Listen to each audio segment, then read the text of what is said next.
Desk report. একদিকে বোমার আঘাতে ফিলিস্তিনের মানুষের দেহ আকাশ পর্যন্ত উঠে যাচ্ছে, অন্যদিকে উৎসবের আলোয় আলোকিত কাতারের আকাশ। অথচ মধ্যপ্রাচ্যের অন্যতম শক্তিশালী অর্থনীতির দেশ হিসেবে ফিলিস্তিনের পাশে দাঁড়ানোর কথা ছিল এই দেশটির। খাবারের অভাবে গাজার ছোট্ট শিশুরা যেখানে আর্তনাদ করছে, সেখানে প্রায় ৮০,০০০ কোটি টাকা খরচ করে বিমান থেকে রঙিন ধোঁয়া আর আতশবাজি প্রদর্শন করেছে কাতার।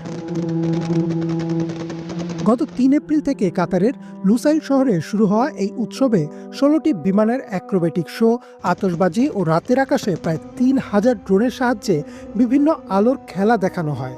ঈদ উল ফিতরের বন্ধের মধ্যে শহরের বাসিন্দাদের চিত্তরঞ্জনের জন্য আয়োজন করা হয় এই অনুষ্ঠান। এদিকে ঈদের দিন থেকেই গাজায় নতুন উদ্যমে আগ্রাসন চালাচ্ছে দখলদার ইসরায়েলি বাহিনী। যেদিন কাতারে চলছে আলোর উৎসব, ঠিক সেই দিনই বিশ্ববাসী